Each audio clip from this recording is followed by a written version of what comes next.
നിഖിലിന്റെ അമ്മ ഇപ്പോഴും തുടരുന്നുണ്ട്. അമ്മ, ഇവര് രണ്ടുപേരും നമുക്കൊപ്പം ഇരിക്കുകയാണ്. എന്താണ് ഇവരോട് പറയാനുള്ളത് എന്ന് പലതവണ സംസാരിച്ചിട്ടുണ്ടാവും. പക്ഷെ അത് പ്രേക്ഷകർ കേട്ടിട്ടുണ്ടാവില്ല. ഒരു പക്ഷെ പ്രേക്ഷകർ കൂടെ കേട്ടുകൊണ്ട് ആ അമ്മ എന്തായിരിക്കും ഇവരോട് പറയുക എന്ന് അറിയാൻ ഞങ്ങൾക്ക് ഒരു ആഗ്രഹമുണ്ട്. അശ്വതിയുടെ അടുത്ത് സിമിയുടെ അടുത്താണോ? അതെ അതെ, തീർച്ചയായിട്ടും. അയ്യോ, ഞാൻ എന്റെ ജീവിത ഒരു ബുക്കിൽ ഞാൻ അവരുടെ രണ്ടുപേരുടെയും പേര് എഴുതി വെച്ച് എവറി ഡേ പ്രാർത്ഥിക്കുകയാണ്.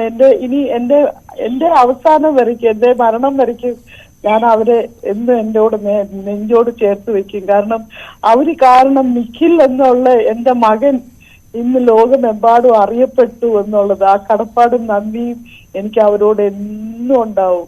അവരോട് പറഞ്ഞേക്കണം. രണ്ടുപേരും കേട്ടുകൊണ്ടിരിക്കുകയാണ് രണ്ടുപേരും.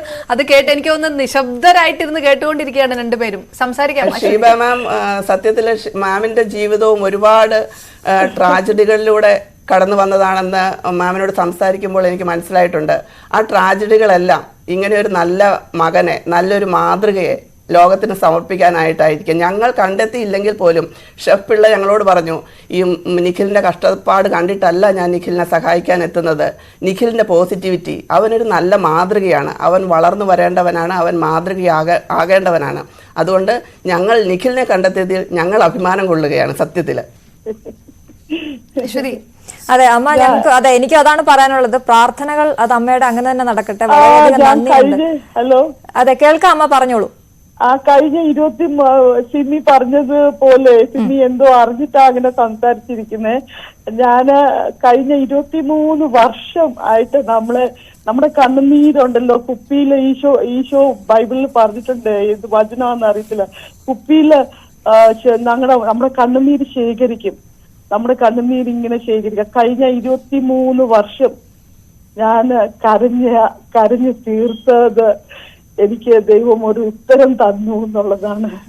അപ്പം വലിയ കാര്യങ്ങൾ നടത്താനായിട്ട് ഒരുപാട് സ്ട്രഗിൾസിൽ കൂടെ കടന്നു പോകണമെന്നുള്ള ഒരു മെസ്സേജും കൂടെ ഞാൻ തരിക. കാരണം ആരും നമ്മുടെ കഷ്ടപ്പാടുകൾ വരുമ്പം ഒരിക്കലും ഗിവപ്പ് ചെയ്യരുത്, നെവർ ഗിവപ്പ് ആയിരിക്കണം.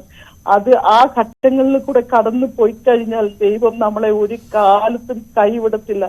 നമുക്ക് ശുദ്ധമായ ഒരു ഹൃദയമുണ്ടെങ്കിൽ അവിടെ ദൈവം വസിക്കുന്നുണ്ട്. അത് മാത്രം ഇപ്പൊ എനിക്ക് പറയാനുള്ളത്.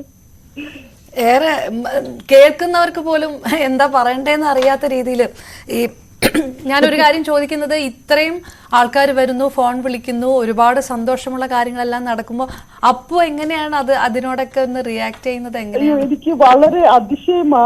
അപ്പുവിന് എന്തൊക്കെയോ മനസ്സിലാവുന്നുണ്ട്, എന്തൊക്കെയോ നല്ല കാര്യങ്ങൾ നടക്കുന്നു എന്നുള്ളത് മനസ്സിലാവുന്നുണ്ട്. ഈ കുട്ടി ഇപ്പം വളരെ സൈലന്റ് ആയിരിക്കുന്നു, ഒന്നും ശല്യം ചെയ്യാതെ, ഒരു ബഹളം വെക്കാതെ, ഒരു ഡിസ്റ്റർബൻസ് ഇല്ലാതെ വളരെ പീസായിരിക്കുന്നു. അതായത് എനിക്കറിയത്തില്ല, ഇത് ദൈവത്തിന്റെ ഒരു ഇടപെടലായിരിക്കാം. എനിക്ക് വലിയ അതിശയമായിട്ടാണ് അത് തോന്നുന്നത്. കാരണം അവൻ ഒരു ബഹളം ഉണ്ടാക്കുന്നില്ല. ഇത്രയും ആൾക്കാർ വിളിക്കുന്നുണ്ട്, ഡിസ്റ്റർബ് ചെയ്യുന്നില്ല, ഒന്നും ചെയ്യുന്നില്ല. അവനൊരു ശാന്തമായിട്ടിരിക്കുക. അമ്മ ശാന്തമായിരിക്കുന്ന പോലെ എന്റെ അപ്പവും ശാന്തമായിട്ടിരിക്കുക. പാവം. അപ്പുവിന്റെ പഠനം ആരെങ്കിലും വാഗ്ദാനം ചെയ്തിട്ടുണ്ടോ? എന്തെങ്കിലും അതിൽ ഇടപെടാന്ന് പറഞ്ഞിട്ടുണ്ടോ?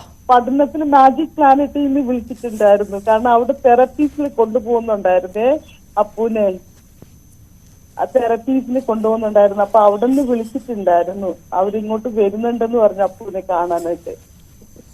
തീർച്ചയായിട്ടും നിഖിലിന്റെ അമ്മ എനിക്ക് വാക്കുകളില്ല, ഒന്നും എനിക്ക് എന്ത് പറയണോന്ന് അറിയില്ല സത്യം പറഞ്ഞാല്. ഞാനിങ്ങനെ ഓരോ ഫോൺ കോൾ വരുമ്പോഴും ഞാനിങ്ങനെ എനിക്ക് എന്ത് മറുപടി പറയണോന്ന് എനിക്ക് അറിയാതെയാ ഞാൻ ഓരോ കോൾസും എടുക്കുന്നത്.